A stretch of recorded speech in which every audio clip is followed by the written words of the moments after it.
오늘 정말 강력한 한 사람의 개인적인 이야기를 깊이 파고들어 보려고 합니다.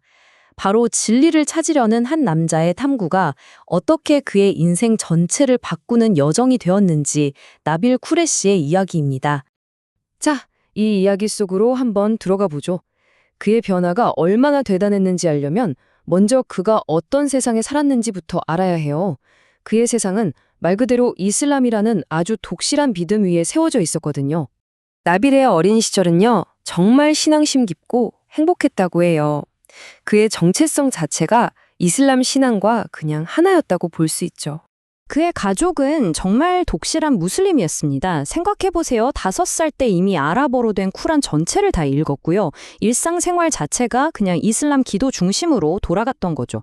그에게 이슬람은 그냥 종교가 아니라 그의 모든 것이자 그를 지탱해주는 시스템 그 자체였던 겁니다. 그리고 부모님은 그냥 믿으라고만 한 게 아니라 이성적으로 이슬람의 진리를 변호하는 법까지 가르쳤다고 해요. 그런데 2001년 그의 세상이 흔들리기 시작합니다. 바로 새로운 친구 한 명 때문에요. 이 우정이 몇 년에 걸친 긴 탐구의 불씨가 될 줄은 아무도 몰랐겠죠. 대학에서 데이빗 우드라는 아주 독실한 기독교인 친구를 만난 거예요. 둘은 도덕적인 가치관이 잘 맞아서 금방 친해졌는데 아시다시피 믿음이 다르잖아요. 그래서 곧 진지하면서도 서로를 존중하는 토론을 자주 하게 됐죠. 자, 이 표를 보시면 둘의 갈등이 딱 보이죠. 나빌은 쿠란이 신의 완벽하고 최종적인 말씀이라고 믿었고 데이빗은 성경이 신뢰할 만한 역사 기록이라고 봤어요.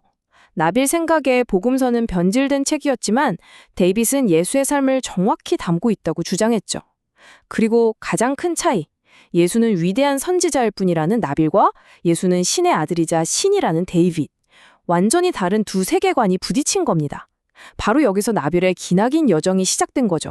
그때부터 몇 년 동안 나빌은 두 종교의 핵심 주장을 정말 철저하게 파고들기 시작했습니다. 그 시작은 아주 근본적인 질문 하나였어요. 바로 이거죠. 성경은 과연 역사적으로 믿을 만한가? 나빌은 당연히 성경이 세월이 흐르면서 바뀌었다고 생각했거든요.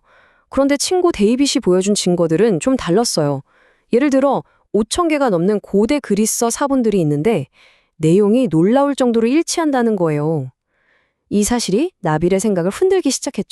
다음 질문은 더 충격적이었을 겁니다. 예수는 정말 십자가에서 죽었을까? 쿠란에서는 예수가 십자가에서 죽지 않았다고 가르치거든요. 그런데 나빌이 직접 역사 자료들을 찾아보니까 예수의 십자가 처형을 뒷받침하는 증거가 너무나도 많은 거예요.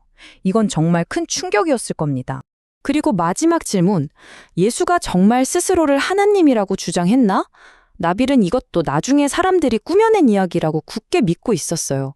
하지만 데이빗과 함께 성경을 하나하나 짚어보면서 결국 인정할 수밖에 없었습니다. 성경 속 예수는 분명히 자신이 신적인 존재라고 말하고 있었거든요.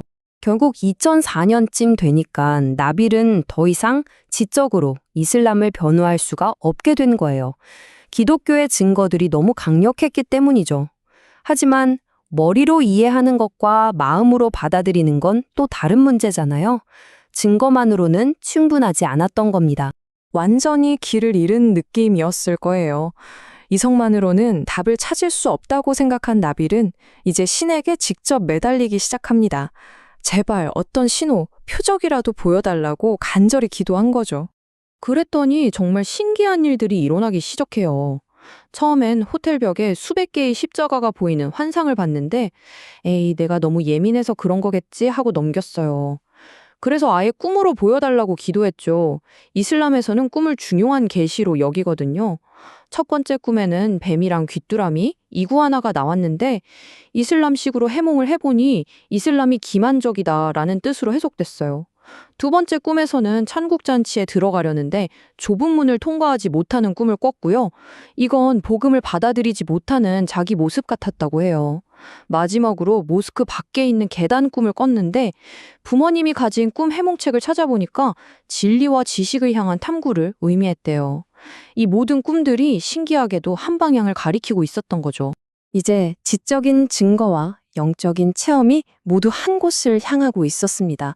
하지만 이걸 받아들이려면 치러야 할 대가가 너무나도 컸습니다. 나빌은 너무나 잘 알고 있었어요. 자신이 기독교로 개종하는 순간 사랑하는 가족과 친구들, 그리고 지금까지 살아온 자신의 모든 세계를 잃게 될 거라는 걸요. 정말 인생 최대의 기로에 선 거죠. 그는 위로를 구하는 마음으로 마지막으로 성경을 펼쳤습니다. 그때 그의 눈에 들어온 구절이 바로 이것이었습니다. 마태복음 10장. 누구든지 사람들 앞에서 나를 인정하면 나도 하늘에 계신 내 아버지 앞에서 그를 인정할 것이다. 그러나 누구든지 사람들 앞에서 나를 부인하면 나도 하늘에 계신 내 아버지 앞에서 그를 부인할 것이다. 이 말씀을 읽는 순간 더 이상은 자신이 믿게 된 진실을 외면할 수 없다는 걸 깨달았다고 합니다. 바로 그 순간 나빌 쿠레시는 이렇게 기도했습니다. 저는 당신의 것입니다. 이 짧은 기도로 그는 자신의 삶을 예수 그리스도께 맡겼습니다. 이것은 엄청난 평화를 얻는 순간이었지만 동시에 상상할 수 없는 고통의 시작이기도 했습니다. 가족에게서 외면당하는 건 정말 가슴 아픈 일이었죠. 하지만 이 결정은 나빌에게 인생의 새로운 목적을 주었습니다. 나빌은 자신의 남은 생을 자신의 이야기를 나누고 이슬람과 기독교 사이의 수많은 질문들을 사람들과 함께 탐구하는 데 바치기로 결심했습니다. 그래서 기독교 변증가가 되어서 전 세계 대학을 돌며 강연하고 공개 토론에도 적극적으로 참여했죠. 그의 치열했던 연구와 개인적인 여정은 3권의 책으로 남았습니다. 첫 번째 책, 알라를 찾다가 예수를 만나다는 그의 개종 이야기와 무슬림이 기독교인이 될 때 겪는 엄청난 대가에 대한 이야기고요. 지하드에 답하다에서는 지하드라는 개념을 깊이 파고들었고 하나님은 한 번뿐인가에서는 이슬람과 기독교의 증거를 정면으로 비교하며 그가 과거에 직접 부딪혔던 어려운 질문들을 다루고 있습니다. 나빌의 이야기는 정말 한 사람의 인생이 송두리째 바뀌는 심오한 변화에 대한 이야기입니다.